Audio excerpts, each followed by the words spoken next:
So when Dole, you heard of Dole. I know you heard of Dole. Go buy a banana and try not to find their name. Dole is big on bananas, right? But the history of it blows my mind because well, let me give you the recent history and then go back a little bit. So Dole was controlling, they were the fruit company. There was a fruit company, they called a fruit company, and they pillaged South America. And then, the Doles got in on it too. And so the Doles realized that some people were just reaching in the street and pulling out a banana, so they don't need their bananas. So Dole took a briefcase full of money to Washington, bribed the president, and so the president made him the Secretary of Agriculture. And the first thing he did was say, hey, let's take down all these fruit trees. Matter of fact, take all the female fruit trees down. That's why you don't see a lot of female fruit trees in Georgia. Dole wanted you to be so needing of his bananas by eliminating the free bananas. Do you think you're free? I hope that doesn't. If you think that information makes you feel freer, then you are absolutely in the wrong mindset. Because they want to create a condition of hunger to force you into a position. They have poisoned every vector of life, and I'll get to that more in depth. So this is what Dole did. Was it Robert Dole? So he became the agriculture secretary and then began making everything hard to get for free or impossible to get for free so that you'll be forced to deal with them. That's capital lie-ism. What's the lie? Scarcity. The capital lie-ism. What's the system? The system is to make things that were free and abundant scarce and then put a price tag on it. When I was a little child, I was called little man because I was always talking about grown-up things. And at one of the funerals that I went to, one of my family members reminded me of something I had forgotten. And he said, do you remember when you was a little boy? He said, you go lay in the backyard and look up at the sun for a while, then you come in and say some wild, powerful shit, man.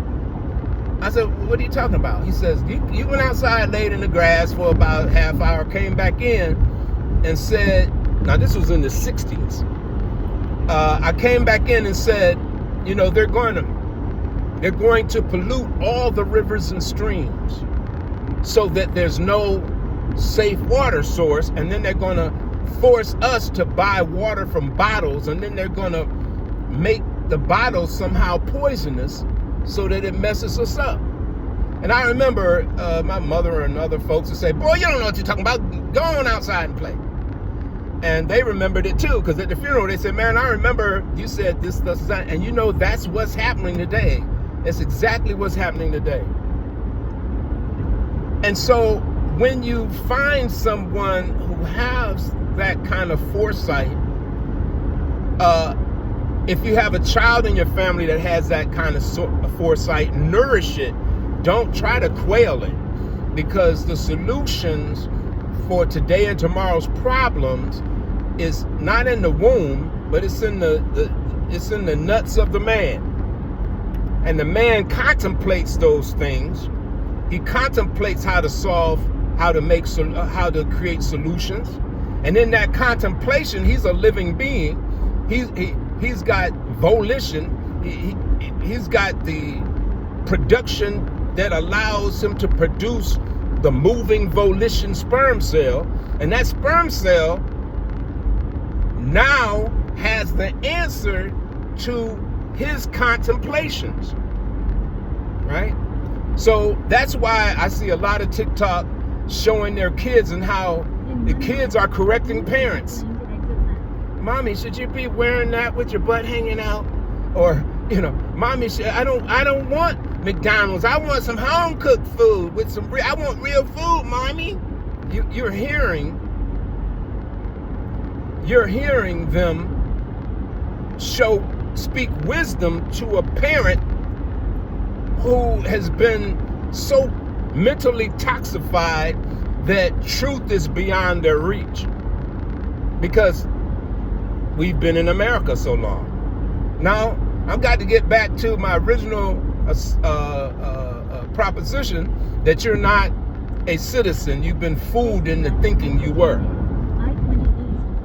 So, I know you've probably heard, even though they're probably trying to eliminate your knowledge of black history right now, thanks to Trump, but I know you probably heard that there was in the 1800s, there was a moment in time where blacks were afforded less cruel slave conditions and were even allowed to run for office. They ran for office and they were thinking these so-called monkeys that don't know how to read is monkeys that don't know how to read. And what happened, there was a big boom in blacks taking office and running shit well. So what did they do? Now, remember that the Civil War was all about slavery. But not only was it all about slavery, it was all about Americans wanted to have and had the most cruel form of slavery known to man. Americans were doing that. Americans were treating humans like Americans were vampires. Americans, white Americans were literally vampires. They were literally killing our children, tying our children to string and fishing for alligators with our infants. They take a black man, mutilate him, roast him, and then hand out pieces of him for white folks to eat. Now, don't think that that's just America. Because remember, Europe was eating the mummies of the Egyptians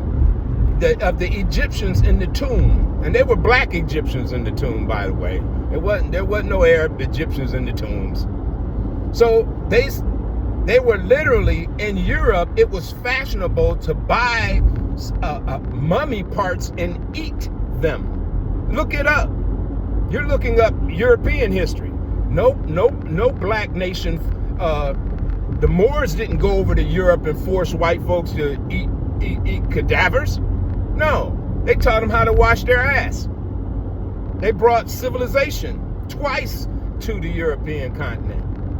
Twice. So you look at what is going on today. Why would they want you to think that you're a citizen? Because you are this land is our land. This land is your land. This land is our land. And their coercive actions that caused our leaders to sign over, well, that's expired. And they're hoping like hell that and they're pumping all this bullshit at you in your eyes through the media, hoping like hell you don't remember that this is your land.